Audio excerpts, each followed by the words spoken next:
All right, now to the latest on the border crisis. In newly released numbers from Customs and Border Protection, over 180,000 people attempted to cross the southern border illegally in May alone. That is a new 20-year high. We haven't seen those numbers since Bill Clinton was in office. For more, I want to bring in the former acting Border Patrol Commissioner and Newsmax contributor, Mark Morgan. Mark, I'll tell you what, my friend, you called this last week before these numbers came out. You said it's going to be something we haven't seen in a generation. You were exactly right. Yeah, look, 180,000 in a single month. Now we're looking at 4 months. I mean, back to back to back historic numbers. If you look at that, just within the first 120 days of this administration, we're looking at over 600,000 apprehensions. As you said, those are historic numbers. This calendar year, at that pace, we're going to be looking at anywhere between 1.6 to 2 million apprehensions. But here's what's really important. It's not just the sheer volume of the numbers we're apprehending. What we don't talk enough about is the numbers that are getting away. Look, they're estimated also, they're well past 200,000, what we refer to as gotaways, as those individuals who've gotten past Border Patrol and entered into this country and made their way to every major metropolitan city in this country. And let me tell you, those aren't the most upstanding citizens that are getting away and entering our country. Yeah, they are not sending their best and brightest, and short of the kids who you feel bad for, you've got to. But it's fascinating to me. So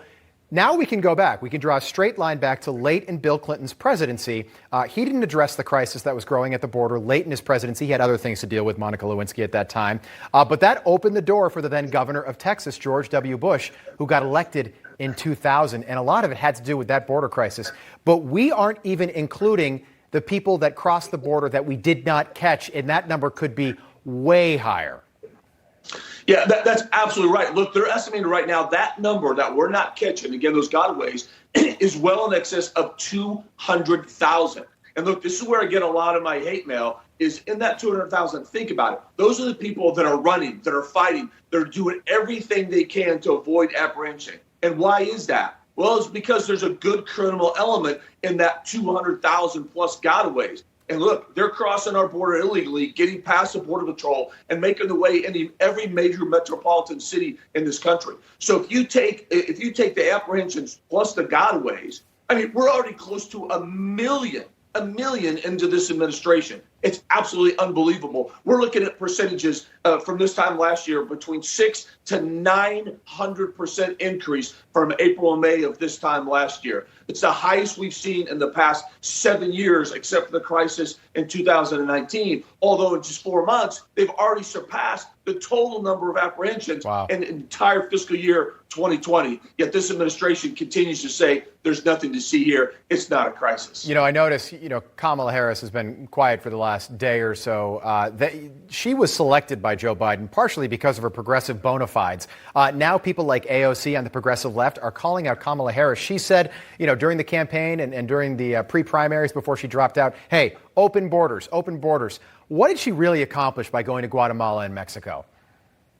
Nothing. It was absolutely symbolic. And think about it. It's not just the fact that she hasn't been to the border. It's much more than that. It's the dismissiveness. It's the arrogance of which she's handled. When Lester Holt asked her, why hasn't she, specifically the vice president, been to the border, she actually laughs and then scoffs at the question. She dismisses saying, well, I haven't been to the border either. And I got to tell you, besides substantively, that's absurd. How can you go and talk to foreign leaders and you can't talk and go to and experience the epicenter of the cause and effects, which is our southwest border? But it's insulting to the incredible men and women on the front lines of our nation's border protecting this country. It's absolutely...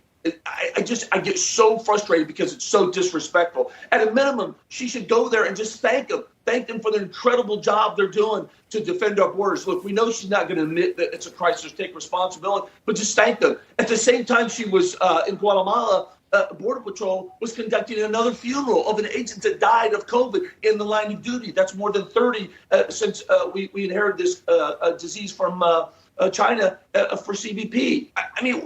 But yes, she can take the time to go and just thank them. Yeah, it's now 77 days and counting that she hasn't gone to the border, but she was taking on friendly fire. You bring up a good point with that Lester Holt interview.